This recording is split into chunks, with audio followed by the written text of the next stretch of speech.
Welcome into Words with Wallace. I'm your host, Nick Wallace, coming at you. It is Wednesday, March 12th. What's going on, everybody?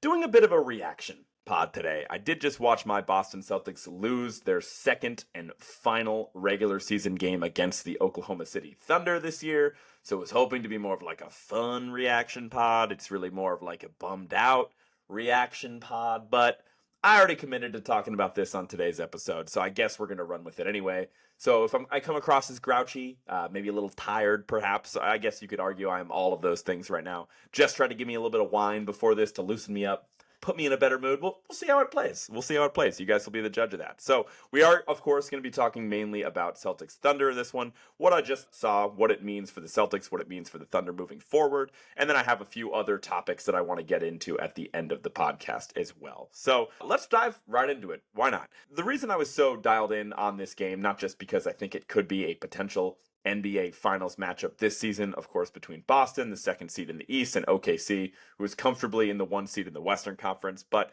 frankly, it's probably the last regular season game that has any real implications for the Boston Celtics, unless something really crazy happens. I mean, they play the Knicks in like early April in like the final week or two of the regular season. But frankly, I'd imagine wherever Boston and New York are at that point in time, they're probably going to be locked into their respective places in the standings. So this is kind of it for me as a Celtics fan. I think we're going to be seeing a lot more resting of guys than what we already are. And so I really wanted to dial in. I was hoping the Celtics were going to pull out a big win. I do think it matters to have a certain level of confidence if the Celtics were to see OKC in the NBA Finals in a couple months, which both teams have a lot of work to do before we get to that point. But let's dive right into the game tonight. It's important to note that both teams were a little shorthanded in this one. This one was played in Boston. On the OKC side of things, they were missing the good Jalen Williams as well as Alex Caruso. And on the Celtics side of things, they are still missing Kristaps Porzingis. Was starting to get a little worried that we still didn't have any update when he missed, like, I think his fifth consecutive game the other day. The Celtics went all out for a really awesome game against the Lakers on Saturday night, and unfortunately Kristaps missed that game too, and that's when I really started to get alarmed. It was announced yesterday. I think Kristaps tweeted this out himself that he's dealing with a somewhat unknown viral illness, and we don't know when Kristaps is going to be back. He obviously missed the game tonight as well, which put him at 7 consecutive missed games. So kind of a scary situation there with Kristaps. It was announced that he was questionable for the game. He did participate in shoot around. He was there on the bench. So it does seem like he's nearing a return to the court. We still don't know exactly what's wrong with him. So I was kind of assuming the illness was mostly just like rest related, but it does seem like something's wrong with the dude. And on the OKC side of things, they had the good Jalen Williams get injured in the second half of a 2-game stretch against the Denver Nuggets over the weekend, which was a pretty entertaining series within its own right. I think Jalen Williams played pretty well in the first game and then got hurt in the second game on Monday. So either way, Jalen Williams not expected to miss a ton of time. Caruso was out too, but he isn't expected to miss a ton of time either. But it is worth noting both teams were a little bit shorthanded in this one. And so immediately from like the opening tip, you could just see such a stark difference in how these teams play, right? Despite them both being two of the best teams in the NBA, that kind of goes without saying. But like the style of play on the offensive end of the court really couldn't be much different, right? OKC really thrives getting to the basket, getting to their spots. It all starts and ends with Shai Gilgeous-Alexander and the ability for him to get to his spots at will. And on the Celtics side of things, I think they took something crazy like 22 threes in the first quarter. I mean, it was crazy. Some of them were great shots, like, you know, the ball touched the paint, worked its way back out, and made its way to an open shooter. And then a lot of the times it just seemed like Boston was completely thrown off by the defensive pressure from OKC, which if you've watched any Thunder this year, you know they're known for their defense, that they have the best defense in the NBA, and the pressure that they apply really upwards of like 35 feet from the basket. It's pretty crazy. They almost have like a high school or a college age team mentality with the pressure that they put on the ball.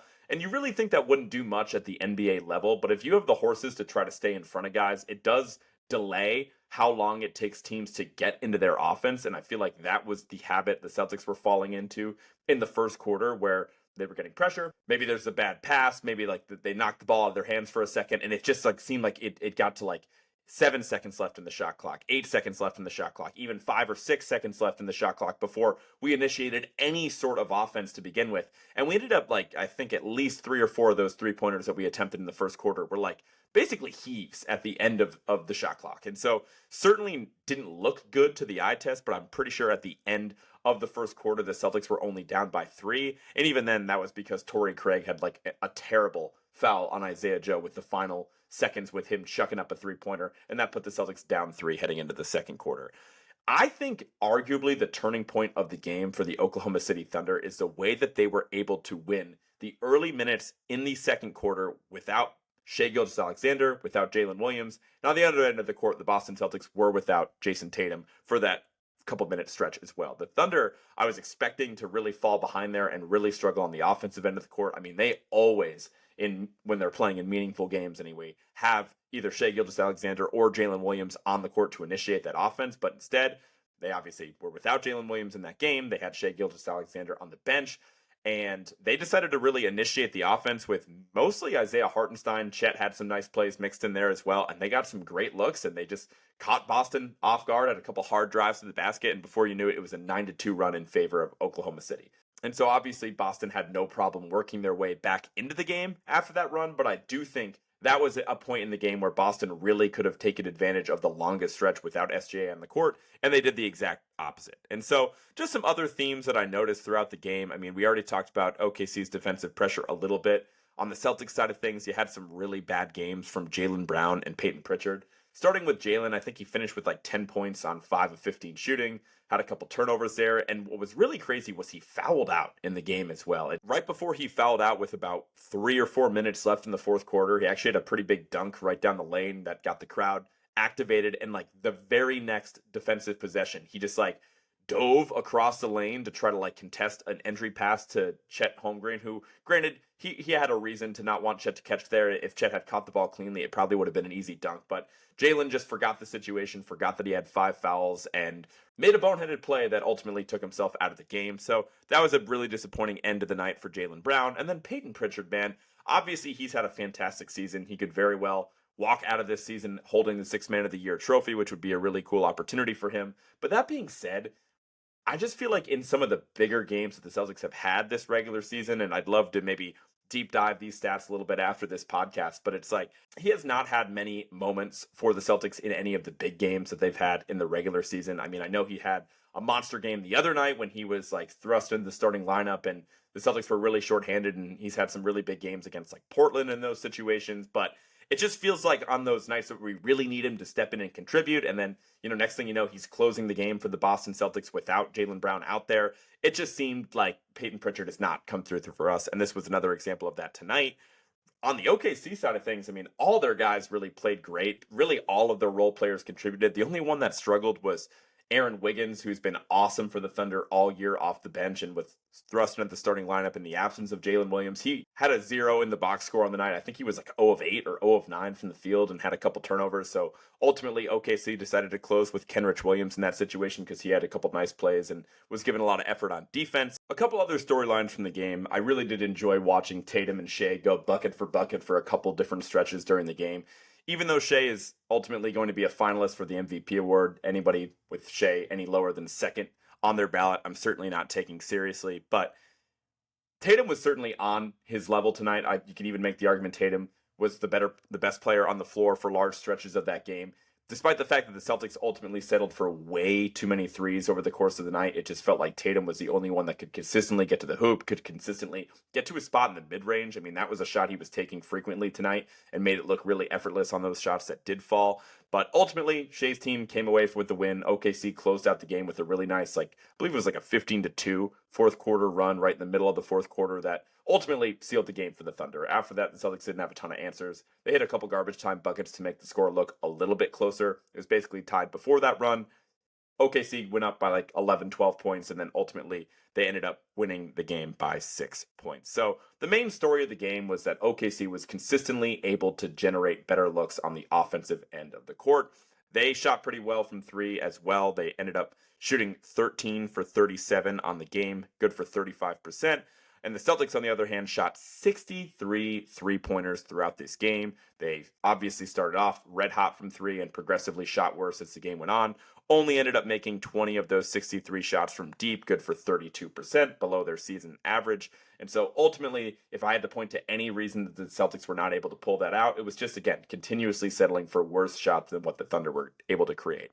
I'm not going to grill them too much and say that like 63 is like an embarrassing number or something like that. I mean, we know the Celtics are more than comfortable taking a ton of threes on a night-to-night basis. They want to shoot at least 40 to 45 threes every single game. I'm pretty sure Missoula has some quotes pointing to that as well, but it seemed like they got a little bit carried away and they settled a bit, and that's in large part due to the pressure that OKC was able to provide on the defensive end of the court. So what does this game actually mean? I mean, I don't want to sit here and say that it means nothing just because, again, the Celtics are basically locked into the 2 seed and the Thunder are basically locked into the 1 seed, but it is a really nice, like, prove it moment for the Oklahoma City Thunder. Not that they need that. They've had a ton of different great wins all season long. Thinking back to one of the games that they had against Denver on Sunday, they had a really nice win against the Celtics earlier in the season. I mean, they've had a nice win over Cleveland before. They've really checked every box all season long, but apparently, if you listen to the broadcast, there's still people out there that aren't taking the Thunder seriously. I know Doris Burke and Mark Jackson were harping on that for a while. Felt like a bit of a straw man argument to me, to be totally honest with you, because I'm not sure who is sitting here actively doubting the Oklahoma City Thunder at this point in time. I mean, they've been at worst the second best team in basketball all year long. They've been comfortably atop the Western Conference. They're led by an MVP candidate. They have a historically good defense, at least on paper, and that's what the advanced numbers will tell you. So I just don't know who is doubting the Thunder at this point in time. Granted, yes, I think they have like one playoff series win with this current version of the Thunder, and that was last year against a New Orleans Pelicans team without Zion. So maybe that's where some of this so-called doubt is coming from. But I'm just not running into many people and having many conversations with folks that don't believe that the Thunder are not a favorite coming out of the Western Conference. I'm not exactly ready to lock in my pick coming out of the West, but I'll tell you right now, there's really no way that I'm not going to have either OKC or Denver. And even if you have OKC losing to Denver, I don't think that is somebody who's like a Thunder hater or anything like that. The Nuggets just happen to have the best player in the world right now, and they have a lot of size to throw at overall a still pretty small Oklahoma City Thunder team. As far as the Celtics perspective, I mean, they are fine. They're essentially locked into the 2 seed, and they have a really easy close to the regular season schedule-wise. Like I was saying earlier, this is really the last game that I care about, but it would have been nice to have a statement win, and it always sucks when you have only 2 chances to knock off a team that you very well could end up seeing in the NBA Finals if all things go right for the Celtics. And so the fact that you only got 2 shots and you came up short both times doesn't feel good, but ultimately the Celtics are going to be just fine. Let's just end on a positive note to put a bow on this Celtics talk here. I did want to at least mention the Celtics win over the Lakers on Saturday night. That game in particular was the most viewed regular season game in 7 years, peaking at 5.3 million viewers. And so I guess I wasn't terribly surprised to see that. It felt like a massive game in the moment, having the Celtics and Lakers square off in that Saturday night primetime spot. Obviously, all the hype around LeBron and Luka and the new look Lakers team and their recent surge, combined with the fact that they're playing against their all-time rival and the defending champs in the Celtics, it makes sense that would have a lot of viewership. But I just wanted to victory lap that a little bit, not just because the Celtics won, but mainly because of all that ridiculous NBA ratings discourse taking place earlier in the season. And I feel like it peaked around the holidays, if I'm remembering correctly. It was just nice to see a record-setting game. Again, I don't lean into the ratings all that much, but it felt like a big game, so not terribly surprised to see that game bringing in over 5 million viewers on Saturday night. And it is kind of cool to just get a preview of what this next generation of the Celtics-Lakers rivalry is going to look like, right? Luka and the Lakers versus Tatum and Brown and the Celtics, and man, it was a really fun game. I don't want to spend a ton of time on that because it is somewhat old news here, but the pride that Jaylen Brown took in the opportunity to face off against Luka Doncic again was amazing. The Celtics really went for the win. I saw them taking some slack online for playing Tatum and Brown like 44 minutes apiece, basically. And I thought that was really lame. I'm not sure if any real people came out and criticized the Celtics for playing their guys too much, but hey, it's okay to care about a regular season game that's on national TV against your all-time rival. Like, if we're not playing our young guys a lot of minutes in that game, I don't really know what we're doing, right? Again, I'm sure Joe Mazzulla, the same way I just looked at the Celtics schedule and was like, hey, they really don't have a ton of meaningful games coming up. They probably circled the game tonight. They probably circled that game on Saturday night. And we're like, we are willing to play our guys big minutes in this one and do whatever it takes to win, because you want your guys to have confidence that they can beat good teams, that they can beat red hot teams, especially as we're rounding into the playoffs within the next couple of months. And it was just really cool to see the way Al Horford showed up. He played really well tonight as well. Started off hitting, I think, his first 4 threes, something crazy like that. Cooled off later in the game, but particularly for Al in that game on Saturday night, the way he held up no matter how many times the Lakers tried to attack him in isolation situations, whether he was getting switched on to LeBron, getting switched on to Luka Doncic. The way that guy worked and moved his feet 30 plus feet from the basket, like defending his ass off, like this guy continues to just be ageless. It's ridiculous. Like, you'd think we'd be in a really tough spot having to ask that much of Al without Kristaps Porzingis. You can't expect him to give you much on offense. He was fantastic on both ends of the court. And the level that he's playing at right now gives me faith that really no matter what happens to Kristaps Porzingis, obviously I'd still love to have him. I still think we ultimately need Kristaps out there to be the best version of the Boston Celtics. I still have some confidence we might be able to win the whole thing with or without Kristaps, just because of the ridiculous level that Al and even Luke Cornett behind him have been contributing for the Celtics all year long. And yes, Luka got his 30 plus points. He got his 8 rebounds, 8 assists, whatever he finished with. But if you watch that game, you know the Celtics had a really easy time attacking him on the defensive end of the court. And ultimately, that's why the Celtics were able to win that game pretty comfortably in the second half. But unfortunately, there was some pretty negative news coming out of that Lakers game as well. LeBron ended up injuring his groin at some point in the third or fourth quarter, didn't end up coming back in the game, and later on it was announced that he's going to be out 1 to 2 weeks with that groin injury. I'm sure Big Bron's on that flight to Panama, getting his special stuff, getting shot up with whatever it takes for him to get back out there and look ageless once again. So I wouldn't be surprised if he's back out there in less than 2 weeks, but the Lakers are going to really struggle without LeBron. They already dropped a pretty embarrassing game to the Nets, and it does have real implications for this team that they could be as high as the 2 seed, or they could be as low as the 6 seed in the Western Conference, depending on how the next couple weeks go. And sadly, the injury news doesn't stop there. Let's kind of pivot into some of the other massive injuries that I think have some real implications for playoff seedings here. Jalen Brunson, in a pretty big game against the Lakers last week, sprained his ankle in overtime, and he's going to be out multiple weeks as well. I think the Knicks are going to end up being pretty safe in that 3 seed, but maybe Milwaukee can make a push for them there. Kristaps Porzingis, we talked about. Jalen Williams, we talked about. Jaren Jackson is going to be out multiple weeks with an ankle injury himself. So again, with how tight-knit everything is in the Western Conference, the Grizzlies could probably be as high as the 2 seed and as low as the 6 seed as well. So you're going to want to keep an eye on that. Amen Thompson, this one stung for me and my fantasy team. He's out with an ankle injury as well. It was a total garbage time injury, which ended up being a pretty tough look for Ime Udoka, even having him out there against the Pelicans the other night. But he sprained his ankle, and the Rockets have been slowing down quite a bit lately, so that one's a real sting for a team that, again, at one point was the 2 seed earlier in the season. I believe that as I record this, they're at the 5 seed right now. And finally, the last injury update that I have for you, we have to talk about the Dallas Mavericks. This is definitely old news at this point, but it was such a notable story that I had to at least mention it on this podcast. Last week, Kyrie Irving tore his ACL in a game against the Sacramento Kings. He is going to be out, obviously, for the remainder of this season and probably a good chunk of next season as well. Some people online are saying he might miss all of next season. I'm certainly no doctor, so not going to sign off on that right about now. But it is definitely a lot to ask of an older player, of a smaller guard, to come back from a pretty big injury like this late in the NBA regular season. It's a lot to ask of him to be ready for the start of next year, so we'll just have to wait and see on updates on that front. But this is just such a nightmare season. Doesn't even do it justice for how bad it's been for Dallas Mavericks and their fans right about now. He is added to the injury report to join Anthony Davis, Derek Lively, Daniel Gafford, PJ Washington, Jaden Hardy, Max Prosper.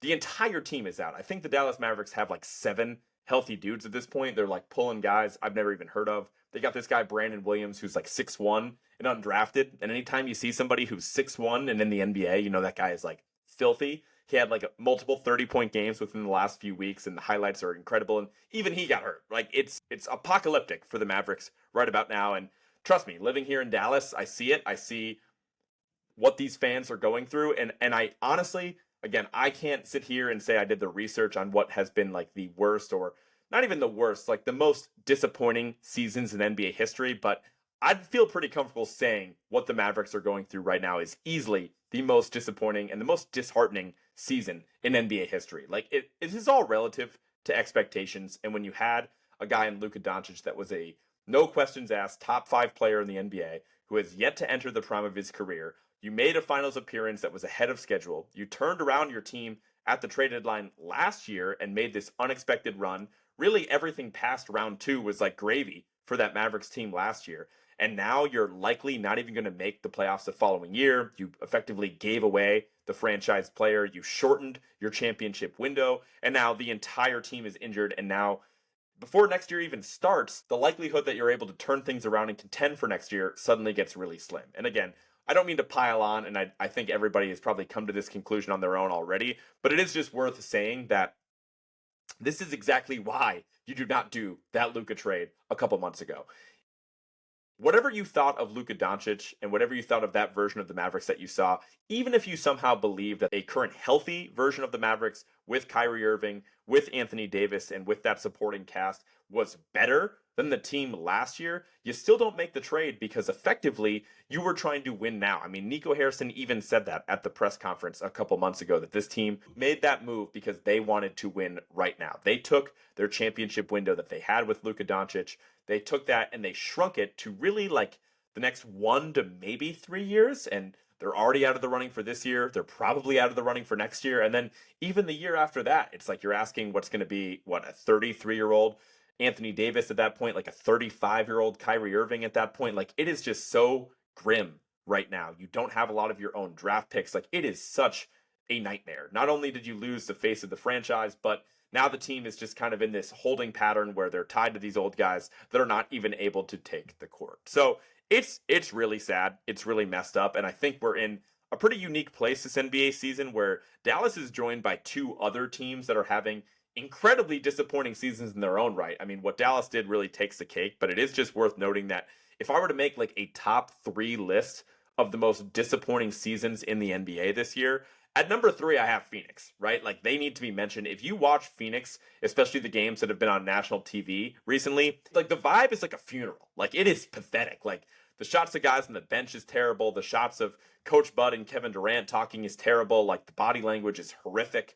And this team is, what, 6 games under 500 at this point? Despite the Mavericks fielding, like, a G League roster at this point in time, they are still in the polling position for that 10 spot in the Western Conference. I think Phoenix needs to like improve by like at least 3 games to pass Dallas, which they could, or they very well might not. And so for a mostly healthy season from Kevin Durant, Devin Booker, Bradley Beal, for those guys to be as available as they have been and to still not even make the play-in race in the Western Conference is such a massive disappointment. Like, I need to remind you that Phoenix went all in. And so it is just really no way out. Like, at this point, I'd be pretty shocked if Kevin Durant is a member of the Phoenix Suns next year. Like, it really is that bad. And hopefully we can bring back Sean Jones within the next few weeks to break it all down and give some predictions on what takes place this offseason. But it is worth noting that in any other year, Phoenix would have the most disappointing season.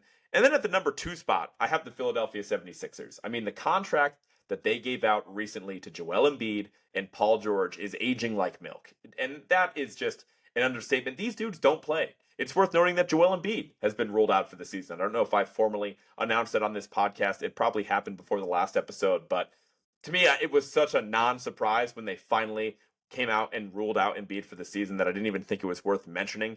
But needless to say, Embiid had a season from hell. He's not available. Doesn't look like the same guy that won the MVP just like a year and a half ago at this point. You have Tyrese Maxey that's now dealing with back issues. I can't tell if that's a real injury or they're just holding him out because they're trying to tank. Apparently that season that Paul George had last year, I believe he was an All-NBA player. If not, I certainly had him on my All-NBA team last year. Well, he hit that figurative cliff this offseason, and the only team that seemed to know about it was the Los Angeles Clippers, who didn't feel comfortable offering Paul George that 4th year, and then lo and behold, he ends up on the Sixers, and he's been a nightmare this year. I'm pretty sure at this point in time, the Sixers are what? They're like the 13 seed in the East, right? Like, they are in all-out tank mode. Yeah, they're the 13 seed in the East. Only 2 teams in the East have a worse record. It is just that grim for the Philadelphia 76ers. Ironically enough, the only bright spot for the Sixers over the past couple weeks has been Quentin Grimes, a guy that they picked up from Dallas at the trade deadline. So the cherry on top of the deal that Nico Harrison made was following it up by trading away Quentin Grimes, who was like an ascending young player who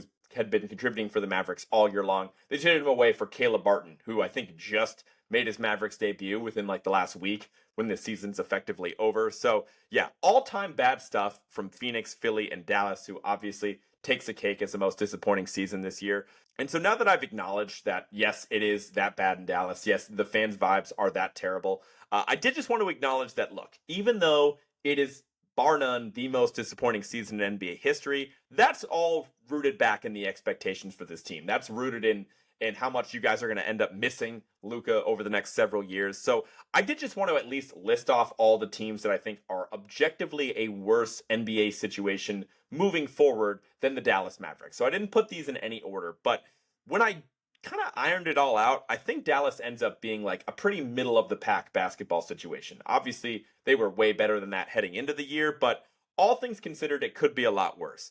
Here's the different tiers that I have for like worse situations than Dallas. The first tier is like the no direction tier. I just don't know where these teams are headed. I would say Chicago, Atlanta, Sacramento, Toronto, and Miami are just like in no man's land where they're not good enough to actually compete or win anything, and they're not bad enough to tank and acquire some draft capital that they can build around. Miami's arguably the best team in that current situation there, and they still have a great coaching staff, so maybe they turn it around. But obviously the best version of the Dallas Mavericks, despite all the injuries, still laps the field of any of the teams in that tier. And then you have, of course, the what I like to call the win all in and lost tier, right? The teams that effectively shoved all their chips into the middle of the table and came up short. I'd say that Dallas still has a better situation than Phoenix, Philly, and the Clippers. Obviously, we just talked about Phoenix and Philly, and frankly, Phoenix doesn't really have any of their own picks, and really the only thing they have going for them is Devin Booker. So I'd expect them to tear it down to the studs and rebuild around him this offseason. Whereas you look at Philly, they're really just like financially tied to Joel Embiid, Paul George over the next couple years. Maxi's the one bright spot, but it's just going to be such a long road for them to rebuild around Maxi. I would still take the Dallas situation over that. And then the Clippers, right? I mean, they're just like an older version of the Dallas Mavericks where, look, you can still talk yourselves into a healthy Clippers team making some noise, but I'm just not buying it at this point in time. And I would argue the duo that Dallas has is still a little bit better than what they have going on in LA. And then finally, the last tier of teams that's objectively worse situations than Dallas, I have the flag bearers tier. These are obviously all the tanking teams, and whichever one of these teams ends up winning the lottery and comes away with Cooper Flag, they will almost certainly immediately catapult wherever Dallas is as a basketball situation. But as of right now, I would say that Washington, Utah, Charlotte, Portland, Brooklyn, and New Orleans all are probably worse basketball situations than what's going on in Dallas. I almost didn't put New Orleans there just because Zion's been low-key really hooping lately. Some would even say the best basketball of his career. It's unfortunate that it's for like a meaningless Pelicans team with like 18 wins at this point in time, but the damage of what was done early this season when no one was healthy is just too much for them to overcome.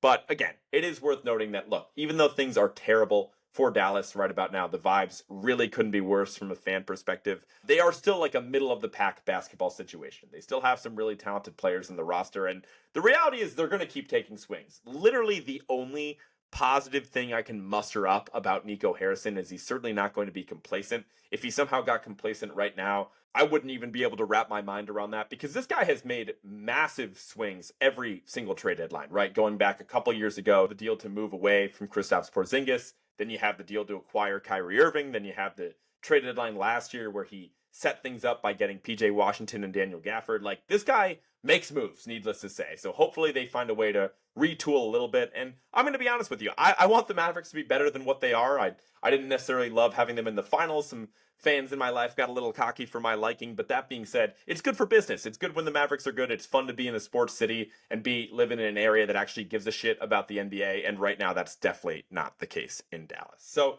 that does it for this podcast. I know I hit a bunch of random topics there, but wanted to run through exactly what Mavericks fans are going for and give them something to be positive about. They are certainly not a bottom 10 situation in the NBA, despite all the shit that they've gone through this year. And with 1 month left in the regular season, the last thing that I just wanted to talk about is just a couple different things to watch for, right? I've already admitted that I'm going to be a little bit less locked in these days than what I was over the past couple months. I think things are basically settled up for the Celtics, and I think there's only a handful of marquee matchups left that I'm really going to care about. But one thing that everyone should be paying attention to is just the award season and the award races in the NBA. I think basically everything is up for grabs right now, and there's not many years that you can say that. Some of it's due to unfortunate circumstances with like Victor Wembanyama, but now Defensive Player of the Year is up for grabs, right? Obviously, there's been a ton of MVP discourse taking place over the past week or so, captivated by those games between OKC and Denver. Really, all signs point to Jokic or Shea at this point. I'm not going to announce which way I'm leaning right now. I need to do more research on it, but I think both of those guys are great candidates. And even like Rookie of the Year, Sixth Man of the Year, all that stuff is up for grabs. So definitely pay attention to that. I think the seeding in the Western Conference is really interesting as well. I mean, every single year we have teams like 3 through 10 are separated by a handful of games, and this year isn't going to be all that different. And so just paying attention to what first round matchups that we're going to get, especially in the Western Conference, is going to be entertaining. And then finally, the last two teams that I'm obviously keeping my eye on are like the emerging contenders in the Western Conference. And I would put the Lakers and the Warriors in that bucket. Obviously, we talked about them a little bit on the last podcast. Making the big moves for Luka and Jimmy Butler at the trade deadline has these teams moving a lot differently. The Warriors in particular right now, just since they are a lot healthier than what the Lakers are. I just want to keep an eye on both of those teams, and just maybe if they finish the regular season strong enough, maybe that would convince me to put them in a contender tier. But right now, I still only have Denver and OKC coming out of the West. So that's going to do it for this podcast today. Hopefully next week I can actually land a guest, so it's not a solo yapping session then. But before I let you guys go, be sure to follow At Words with Wallace on everything. That includes Spotify, Apple Music, wherever you get your podcasts. Be sure to like and subscribe if you haven't already as well. That way you get notified when I drop a new episode. Liking the video or liking the podcast on whatever platform you're on definitely helps me grow the podcast there. And so without further ado, I'll talk to you guys next week. Peace.